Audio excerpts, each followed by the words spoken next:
Welcome to the Emergency Care Improvement Programme webinar series, covering a range of topics to support delivery of urgent and emergency care across the health and social care system. Although designed to support the 28 ECIP systems, information contained within these webinars is relevant and open to all, so please feel free to share with your colleagues. Today's webinar on tackling emergency department crowding will be delivered by Dr. Adrian Boyle, who is a consultant emergency physician at Addenbrooke Hospital, Cambridge. We have a couple of simple housekeeping points before we start. Firstly, the session is being recorded and the recording will be available to view on our website shortly. All attendees are muted to avoid background noise during the recording, and at the end of the presentation there'll be an opportunity to ask questions. If you have a question, please use the raise your hand option in the panel on the right hand side of your screen. Alternatively, you can write your question in the question section on the panel. During the Q&A sections, we will unmute you and you'll be able to ask Adrian your question in person. Thank you for waiting, and I'll now hand you over to Dr. Boyle. Great, thank you very much. So as you gathered, my name is Adrian Boyle. I'm a full-time NHS clinician, but I also have a role within the Royal College of Emergency Medicine. I chair the Quality Emergency Care Committee. If you want to follow me on Twitter, I put my Twitter address there. And if you use the hashtag crowdingkills, you'll find that this links to a whole bunch of useful information. So what I've been asked to do is talk specifically about tackling emergency department crowding. And this is the title of a college document that came out just before Christmas that the people at ECIP thought would be useful. So emergency department crowding is a key college, priority. I do need to make some declarations of interest. I've received a number of research grants to investigate emergency department crowding. Sometimes when I go to talk, people pay me expenses, but when you're making a phone call, the expenses aren't that great. And I also am in the process of setting up a commercial company to provide high-level analytics for emergency department crowding. So the Royal College takes exit block and crowding very seriously. It is one of our STEP campaign where we have identified 4 key problems that we feel need urgent help and are great threats to the delivery of safe and effective and high quality emergency care. The other are staffing, tariff reform, exit block, which really results in crowding, and primary care co-location. So a little bit of background. We began to become concerned about crowding in 2012 as a Royal College. We started publishing research, but then this became increasingly a college priority. As a college, we were receiving lots and lots of requests from fellows and members say, what do we do about crowding? So the first thing we did was we got out a fairly dated document called Crowding in Emergency Departments, and that was first published in 2012, and this is updated yearly. The second, because we tried to raise public awareness of the harms of crowding, and we used a variety of mechanisms to do this. We wanted to get this into the public domain, and on our college website we have a series of resources about how to deal with exit block and crowding. This includes links to other bits of good work that we've identified around the country and also international publications. So, for instance, there's a very good presentation from Leicester Royal Infirmary about the harms of exit block and what they're doing about exit block. And we've linked all of that. We are currently engaged in the Royal College Winter Flow project. This uses the Sentinel site methodology. So 40 trusts in England and Wales and Scotland are submitting data each week to the Royal College. And the data items that they're submitting are very, very simple. It is for our target performance that week, the number of cancelled elective operations that week, and the delayed transfers of care, because we are very strong that the 4-hour target, which is a proxy measure of crowding, has impact right across the hospital. This is published every week and is described by a lot of journalists as the gift that keeps on giving. But the focus of this talk is going to be about this document, which was produced under one of our committees called the Service Design and Delivery Committee, called Tackling Emergency Department Crowding. And this is an operational toolkit. So the point of this is not to create lots of headlines for writers. It's not for a media campaign. It is an operational framework for clinicians, managers, and commissioners. It is intended to provide some clarity and some standardization about how to deal with emergency department crowding. I'm glad we're doing it this time of year, because I think looking at performance statistics across the NHS at the moment in emergency departments, we're all struggling. So this provides a set of useful principles and guides for people who are trying to sort out crowding. It has been developed by 3 main committees: the Quality Committee, which includes Best Practice and Safer Care, the Service Design and Delivery Committee, and the whole work was headed up by Ian Higginson, and the Executive. We do not have the capacity as a Royal College to commission a nice type systematic review of evidence of interventions. So instead, we took a lower cost, but probably equally as useful, approach of doing a Delphi study to define what interventions were and weren't helpful. So we all think we have a crowded emergency department, and I think most of us know what it feels like to go into a crowded emergency department. I worked in an emergency department on Monday. I was in charge, and there was no question that it was crowded. But that gut instinct is not enough. And these 2 pictures show, yes, we know the guy's having a motorcycle crash, but there needs to be some thought and analysis as to why your department is crowded. So one of the things that this guideline does is try to standardize the terms that go into crowding. There is a lot of blurred language between people who are trying to sort this out, and it's very apparent when I go to meetings that the language is not well defined and there is the potential confusion. So the first thing we did in this guideline is define and come up with a dictionary of terms. So very simply, crowding is where the number of patients occupying an emergency department is beyond the capacity for which that emergency department is designed. Okay, exit block is also the same as axis block. Axis block and exit block are the same terms. They're used interchangeably in the literature. And the definition of this is where patients who have been assessed in the emergency department are unable to leave the department due to a lack of capacity in the downstream system. So that doesn't just refer to in-hospital beds or assessment units, that also refers to the community. And one of the things we've seen is, for instance, there is from time to time exit block in mental health trusts.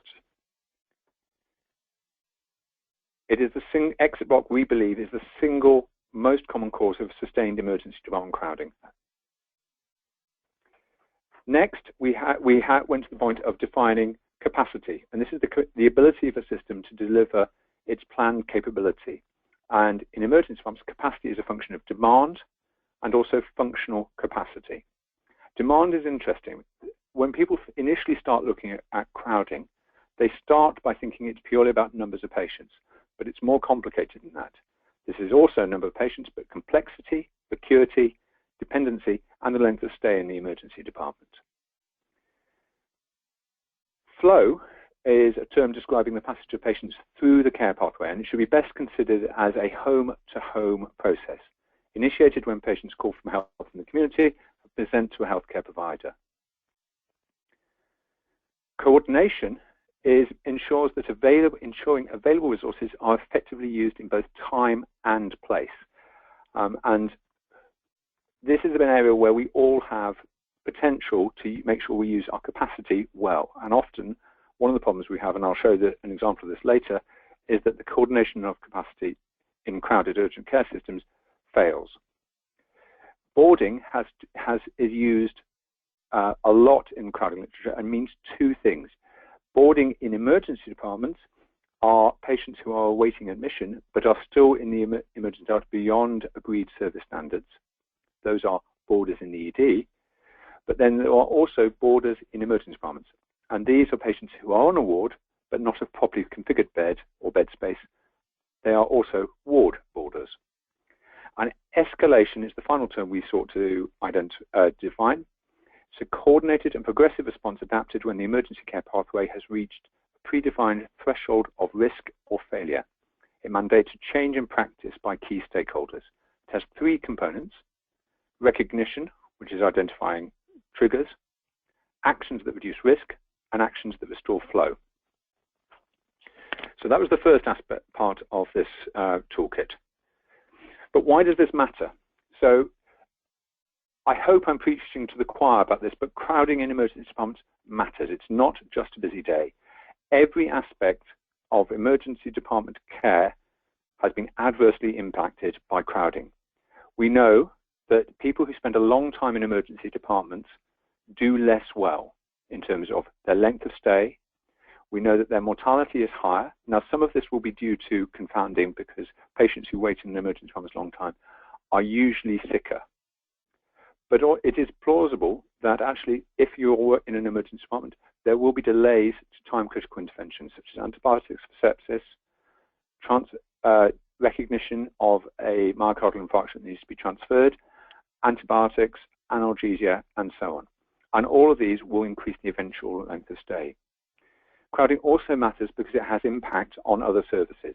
Elective surgery gets cancelled because if a surgical ward is full of medical outliers, and the resilience and the ability of the ambulance service to respond to urgent calls is reduced.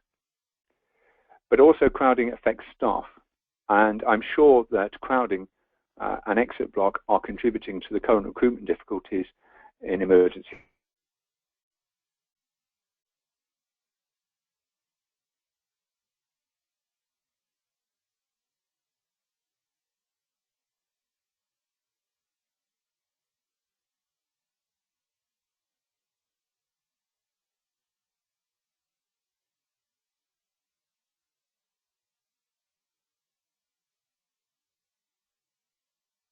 In 4-hour target performance, and it's difficult to do well if you have poor hour 4 target performance in your hospital. There are reputational risks to it, and I'm sure this will limit the ability of an organization to borrow if they're doing badly against the 4-hour target. I don't know, but I've heard that sometimes litigation costs go up if your 4-hour target performance is poor. So, having identified the problem, it's quite important to just think about how to measure crowding. And there are a number of ways in the scientific literature that to measure crowding. And probably the easiest is occupancy.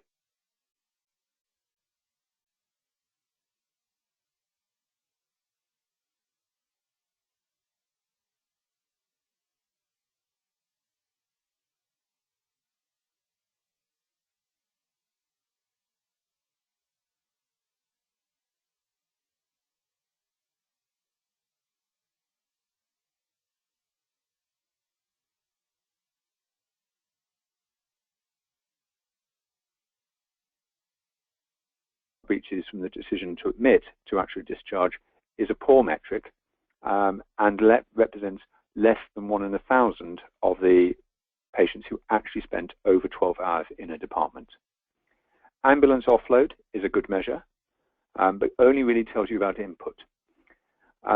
Measuring emergency department arrival time versus inpatient discharge is also a useful measure, though it's less well developed. We've had some success in explaining to our senior management team what is causing crowding, and that is the ready to leave button. So those top measures all give you an indication that you're crowded, but what they don't do is tell you why you're crowded. And there are a number it is useful to think about this in terms of an input, throughput, and output model. So there are some research tools that are around. My research group developed something called the ICMED, which is the International Crowding Measure in Emergency Departments. It is less well validated, but was developed by a consensus process. We did a Delphi study across the Western world. The most well-known and best studied is something called the NEDOCS, or the National Emergency Department Overcrowding Score, which is very North American. This is some data about the 12-hour breaches, and this shows you why we're struggling at the moment. The graph on the left is the percentage of patients waiting longer than 12 hours in emergency departments over the last 3 years. And this is data that was released by the Health and Social Care Information Centre on Monday. What this shows is that Wales have a lot of patients, and that this situation has got worse over the last 3 years. There are some slight technical reasons why the Scottish performance is different, but it also looks like the position in England has got worse. In Northern Ireland, the position has bounced about a bit. The graph on the right shows the number of patients waiting more than 12 hours in emergency departments. And this overall shows a significant increase from just about 70,000 in 2013 to nearly 120,000 last year.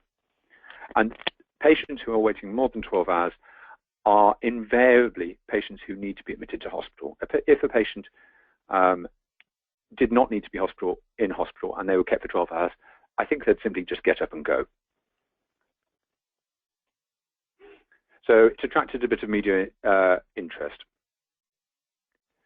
These are what the ICMED and NEDOCS scales do, and they are both structured around an input, throughput, output model.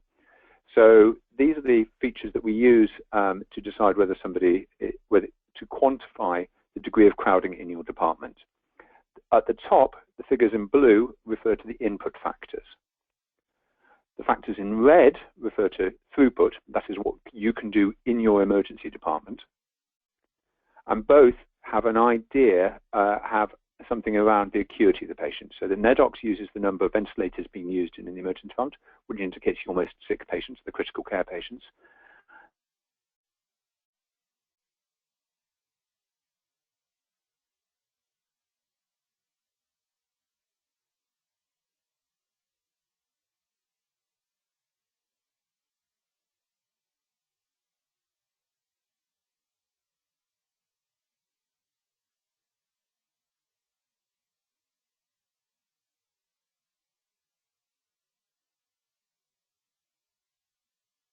Standardized definition of emergency department crowding. However, there are some reasonable generalizations that can be made. Most departments are not one single blob of beds. Crowding doesn't usually occur in all parts of the emergency department at the same time, but will occur in different parts at different times. So it's fairly predictable that there will be more minor injury patients at a weekend. Likewise, it's also predictable that your pediatric corner will probably get more congested between the hours of 3 until about 9 o'clock at night. It's unlikely to get crowded.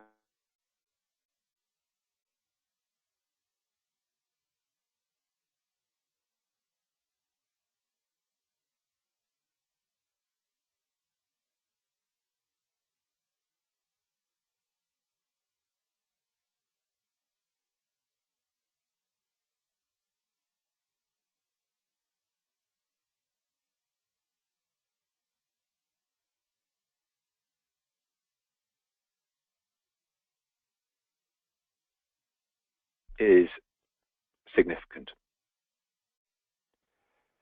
So if you're trying to sort out crowding in your emergency department, it's worth just trying to understand before you intervene where your main problems are. And it's worth thinking, is it input problems, throughput, and output problems? There will be problems at all three areas, but it's worth just trying to work out where to put the majority of your effort to where the majority of the problem is. So as part of this, we commissioned a Delphi study, which was conducted by Sophie Richter and Ian McDonald-Medicott on behalf of the college, and we came up with a consensus-based Delphi study on interventions to reduce crowding. We made no specific comment about staffing. In fact, we excluded staffing from this, partly because at the time we were doing this, there was a lot of interest about the NICE guidelines on safe staffing. I will say that we would, as a college, we support very much this excellent document of transforming urgent and emergency care services in England. What this does is complementary, and what this particular document, the Safer, Faster, Better document, does is provide a whole system perspective. There is very little in the two documents that contradict one another. So the college recommends interventions, and we structured the recommendations around recommendations for who could take action. Is it commissioners? Is it managers in the emergency department? Is it ED clinicians, both doctors and nurses? Or is it senior hospital management? And we spent a lot of time trying to work out whether an intervention belonged in one of these four categories. So the first input recommendations we had were for commissioners. It is difficult to avoid people coming to emergency departments, but there are sensible things that can be done. Improving clinician involvement with NHS 111 is vital. NHS 111 is a good service, but there is significant variability in the number of patients who are dispatched to hospital, to emergency departments, or have an ambulance called across the country. And there is good evidence both by Martin Rowland's team, who's a professor of health services research at Cambridge, that where you have a clinician involved with NHS 111, the proportion of people who need to go to the emergency department will fall. So good clinical involvement in NHS 111 is a good spend. Improving access and awareness of out-of-hours general practice is a given. It's difficult to do. There are GPs who want to do out-of-hours work are a valuable resource. There are too many people coming to our emergency departments who are clearly at the end of life or are very frail, who become transiently unwell in nursing homes. If we can try and avoid these people coming into hospital, we can make their care more dignified and more appropriate. We have to be really careful that we avoid emergency departments becoming the default for any system redesign. Accident and emergency, A&E, is not anything and everything. The college has been very strong over a number of years that the most efficient way to deliver emergency care is by co-location of specialist services. This will include mental health, frailty units, primary care, and social services. And what we are hoping is that we will have accident and emergency surrounding an emergency department. There will be almost an emergency care hub. We have some input recommendations for clinicians. There is great work going on at Salford about deflection, and this is because they have a very good urgent care centre which works very well, and the nurses are empowered at triage to deflect people either to same-day GP appointments or to their urgent care centre. Ambulatory care has been a great boon for many people, and developing good ambulatory care pathways will help. There are throughput solutions, and these are really mainly in the gift of the emergency department clinicians to sort out. So there is a good bit of work to make sure you front load investigations. So training your triage nurses to request x-rays and blood tests early on in the patient's stay is useful. There is a problem that it does create over-investigation sometimes, particularly around blood tests, but the benefit of this is usually offset by prompter decision-making. Streaming and rapid assessment is supported. It is well promoted by ESIP, and generally the college is supportive of that view. However, it is important that you're not just putting somebody at the front of a queue. If your underlying problem in your department is exit block, streaming and rapid assessment isn't going to help. Again, the benefits of streaming and rapid assessment are that you front load investigations and you fast track obvious admissions to the right specialty. So if people have an obvious fracture neck of femur, we have pro formas, they're on the college website, everybody recognises that that patient needs to be off, as soon as they've had their x-ray, they need to be off a trolley, they need to be on an appropriate bed, and they need to be going up to the ward. Likewise, we're very keen that painless bleeding in early pregnancy should not require someone to wait in an emergency department for hours and hours, usually to be sent home to come back the next day for an ultrasound. Why can't we get these people off to early pregnancy units safely? There are other throughput solutions that we advocate for emergency department clinicians. It is quite important to have a coordinating role which is performed by a senior doctor in the emergency department. There's a number of terms to describe this, and these seem to have evolved in different hospitals. In my hospital, we call this the EPIC, which stands for the Emergency Physician in Charge. There's also the head chef and fat controller, but this role is somebody who doesn't see many patients, but provides a coordinating role and arbitrates between specialties.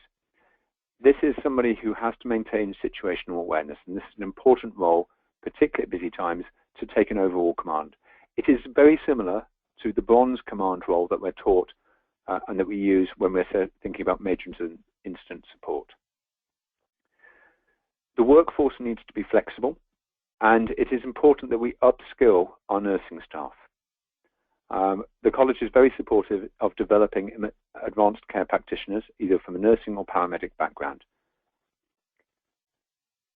We also need help, and this means getting early support from inpatient specialties. So when your department is crowded, you should be involving your consultant surgeon, your consultant physicians.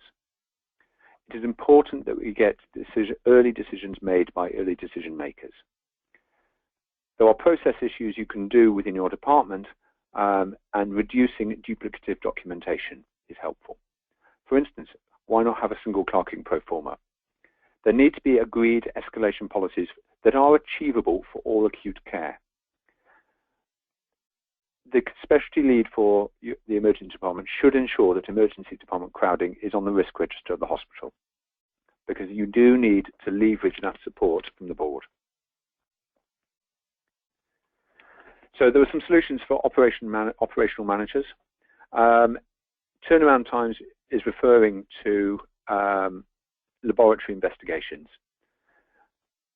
And having service level agreements and holding people to account about getting key blood test results back is helpful. A safety checklist can be useful, and make sure that when staff turn up, you know what they can do and what they're expected to do. Particularly if you are suffering chronic crowding, your use of agency and locum spend will be high, and it is important that people know what people can do. In the toolkit, in the appendix, we have a safety checklist. If you've got good IT, you'll know what your total occupancy is. And I have a hospital which has now got excellent IT. I can see how much trouble in it, and I spend a lot of time looking at the total number of patients when I'm running the floor. For the senior management, where they become most effective is around output solutions. The 4-hour target works best when it is perceived as a whole organizational target. It cannot be seen as purely an emergency department problem. The crowding paradox is that crowding hurts people in the emergency department, both staff and patients, most, but the most effective solutions usually lie out with the emergency department. There needs to be a whole health community escalation procedure. I'm putting up this AIM 85% occupancy. I don't think any of the big emergency departments in England have been able to have 85% occupancy over the last 6 months. There's been some excellent work about the Safer Care Bundle, which is aiming to get patients safely out early. I think it's also important that people look at weekend and bank holiday discharges. And the senior management team need to be leading and need to be supporting clinicians in developing hospital-wide full capacity protocols. This is from ESIP. This is an example of the Safer Patient Flow Bundle. We think this is an excellent piece of work, but we are slightly hesitant about telling our inpatient consultants how to do their business. But this is an example that we think is well worth implementing. What is also more important is to identify where there are ineffective interventions, because a lot of effort can be wasted trying to put things in that don't work. Ambulance diversion is only really an option in big major urban centres, such as London and Birmingham, where there are multiple emergency departments in a fairly small geographical area. There are also concerns that if you send somebody to the wrong hospital, they will suffer a longer length of stay, investigations will be duplicated, and the process becomes inefficient, and this further perpetuates the problem. Public health campaigns, we think, are generally not supported by robust enough evidence to be advocated. Posters saying A&E won't kiss it better are only measured, the effectiveness of these campaigns tends to be only measured in awareness. Our concern is that will discourage the people who need to go to emergency department, the little old lady with pneumonia, but just make everybody else just feel a little bit guilty, but they'll still go. We're absolutely clear that restricting access to emergency departments by non-clinical staff is a serious safety concern and should not be recommended. We also make some recommendations about escalation, and this is a response to service failure. It is pre-planned to agreed triggers, so there should be, in your organisation, a series of triggers, and this may involve complete number of patients. It might involve wait to see a clinician. It might involve people stuck in ambulances. The ICMED provides a good framework for this, but there are lots of ways to do it, and they're probably best if they're done locally. Escalation should be an operational role, not a clinical role, but the overall aim is to provide a safe, urgent and emergency care service, not just safety in the emergency department. It needs to be right across the urgent care community. And it needs to spread risk across the whole urgent and emergency care community, not just decompress the emergency department because they're under pressure. And it needs to be stood down. When the escalation event is over, people need to stand down. Okay, so there are some controversial recommendations in there. Boarding is something that the college has supported for a number of years. This is the process by which patients who are ready and have had their emergency department care completed, they've been assessed, they've had their initial treatment, are taken to the hallways of wards where they are going before the bed is ready. This is controversial. There are pros and cons to it, and it is not a fix-all. However, if it does help get the right patient to the right ward, we do need to try and minimize the amount of bed moves that occur. It also, and this is reasonably well borne out by evidence, stimulates wards to improve their discharge processes. If they know somebody's coming, they're going to get somebody else out quicker. And what happens is when wards that do boarding use their discharge lounge better, it spreads the risk across the whole hospital rather than concentrating and multiplying the risk in the emergency department. And small decompressions in an emergency department have big benefits for the emergency department. But I will be the first to agree that the evidence is limited. There are cons. The wards need to have sufficient space and staffing to do this. There are lots of hospital wards which cannot, actually, for fire regulations, have a patient in a corridor. You then may create a serious fire risk. So it needs to be scoped out which wards are going to be able to do this. It is inappropriate just to shift the problem upstream onto an assessment unit. This is about people going to their destination ward, not just shifting the problem upstairs, but it is potentially toxic.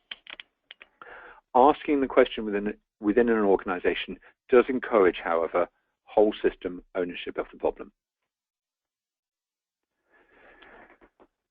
There is also a recommendation about when to call a major incident. Now, the official guidelines from NHS England have changed. We are not allowed, or we are discouraged from calling a major incident for capacity issues. The language for major incidents was originally developed to deal with a major transport disaster or a major communicable disease outbreak. The language that we are encouraged to use is words around internal critical incident, business continuity incident, or serious internal incident. So our college's take on this, it doesn't matter as long as the responses that follow are adequate. The decision to call one of these incidents should not be impeded by political pressure or external organizations. We also make some safety recommendations for shift leaders. It is important that both the nurse in charge and the emergency physician in charge are able to maintain situational awareness. Staff need to be looked after. Morale will drop if there is a sustained period of emergency crowding, and staff will become stressed. So staff need to be looked after.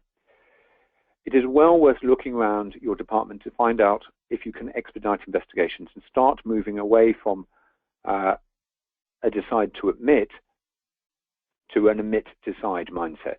So are there any patients who would go home if they had a investigation, particularly CT? And in the guide, we have a checklist of actions which we think are useful for people in this situation.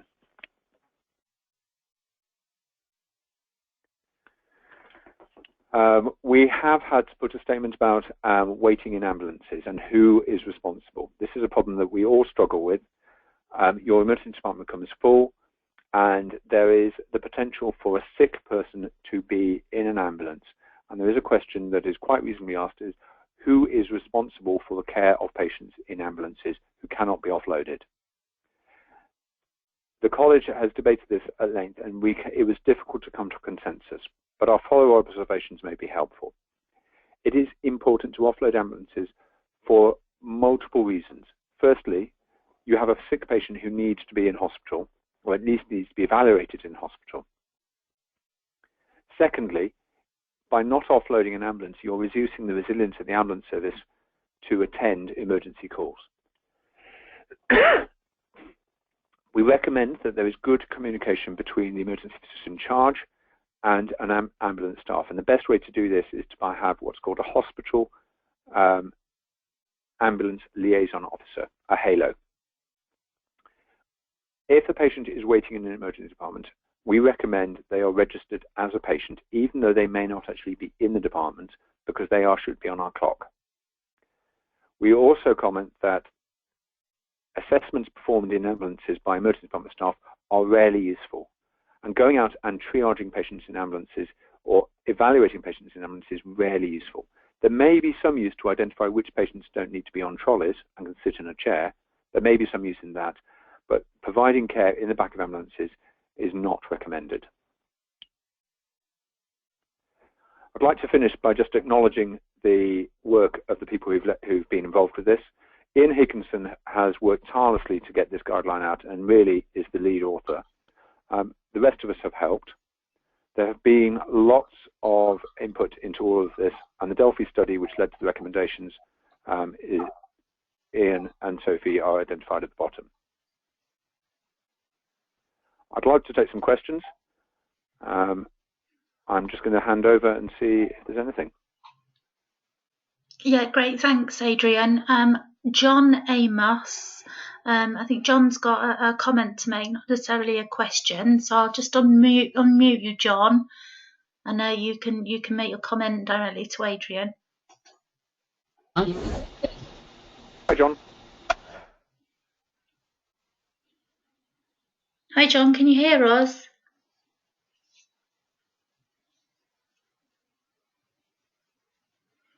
Okay, I don't think John's able to. He says he can, but he hasn't got a microphone. So I'll just read what he had to say. So John has said, great to see ambulance diversion being flagged as an ineffective measure. Would add that commissioners should focus on conveyance rates and clinical outcomes with their ambulance service. Vast variation nationally in conveyance rates, though those with higher conveyance rates often performing best on contractual R1 and R2 indicators. So that was John's comment. I think I would agree with that very much. So I think what John's saying is that there's a vast proportion of patients who good paramedics don't transfer to hospital, and upskilling our paramedics to do things like clear necks at the scene on low risk whiplash type injuries is an excellent thing to do. I think ambulance diversion it's a false economy, and I would agree with John's comments very much on that. Great, thanks, John. Sorry, Adrian. We've got a couple of questions from Jyoti Nipani. Jyoti, I'll unmute you and you can ask your questions directly to Adrian. Jyoti, can you hear us? Hi, Joseph. Hi, can you hear me? Yes. Yes, I can. Hello? Can you hear me? Yeah, okay. Hello. Hi, Adrian. Thank you very much. It was a fantastic talk. Thank you. Hi. I was wondering how successful you have been in getting the patients back to the GP from your nurse triage, and how did you get to arrange this through your GPs? So we're very, very variable about it. So the question is, how easy is it to get somebody back to a GP? Now, the answer is nuanced. In hours, getting somebody back to their GP, it's very, very variable. Salford, I understand, have done this very well. I think it's very variable across the country. Sometimes it actually is easier to sort out the problem and then actually spend time trying to phone the GP. Out of hours, with the increasing co-location of emergency departments, and we think it's probably somewhere around 50 to 60% of emergency departments have co-located primary care. It's relatively straightforward to move somebody across. But it's worth, I think triage nurses need to be supported to do this, but it does require some experience, and it does require a little bit of training and support from an organization. Yes, I think that we just generally want to change the patient behavior to go back to the GPs and not flock around EDs. That's the whole point. Yes, but I don't think the solution for emergency department crowding is going. Input solutions such as improving behavior aren't terribly helpful if the underlying problem is exit block. My perception is the big problem in the NHS at the moment in emergency care is actually about exit block. If you look at international comparisons, the majority, we as a country tend to use emergency departments a little bit less than other developed countries. We're not at the bottom of the scale, and actually the countries which are right at the bottom of the scale are countries which have very, very strong primary care setups. So a good example of this are Sweden and Holland, where emergency department use is off the scale at the bottom. There are other countries where primary care is not nearly so strong and developed, where use of emergency departments is much higher. Yeah. I had a second question. Am I allowed to ask? Of course you are. Okay, my second question was, how did you manage to implement single clocking in ED? We've been struggling with that quite significantly here. I know that's the right thing to do, but the ED say that they have a different clocking, a sheet, and I have shown time and time again that the information on the ED clocking and the medical clocking is absolutely similar. It's just more spread out on the medical clocking, but I haven't been able to actually, implement it. I think that's a good question. I think it's difficult change management. We were successful in doing this because we co-located the physicians into our emergency department. I'm speaking in a personal capacity from my own hospital. I think it is relatively difficult to do, but you can use standardized pro formas for predictable conditions across specialties. So we have a standardized pro forma, or we did until we went paperless, for fractured neck of femur, which was used both by the orthopedic and emergency department teams. And you can do these for various specific presentations. I know that in Manchester, a lot of the hospitals use a standardized pro forma for chest pain. Now, part of the problem is that a lot of our patients don't fit neat diagnostic boxes. We're increasingly looking after frail people with multiple complex comorbidity. And those patients may not be well served by a pro forma. But I think there is something to be done about condition-specific pro formas. Okay. Thank you very much. That was very useful. Thank you. Thank you. And we've got another question, Adrian, from Glenn Cochrane. I'll just unmute you, Glenn. You can ask Adrian your question.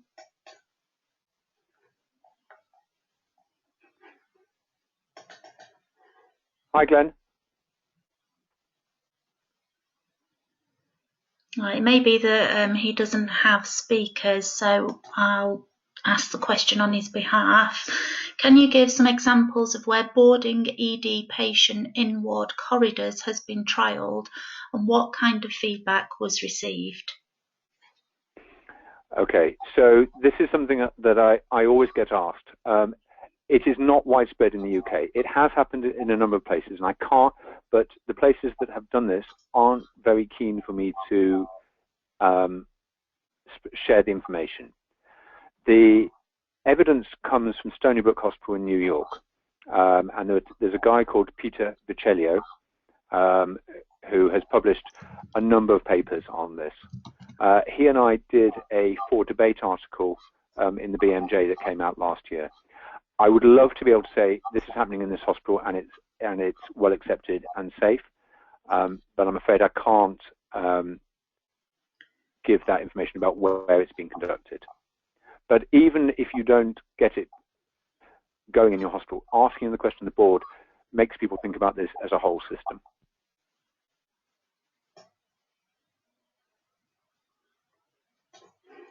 Okay, and Jyothi's just sent a message, Adrian, saying thank you very much indeed. She really enjoyed your talk. I don't think we have. Oh, we may have one more question. Bear with me, sorry.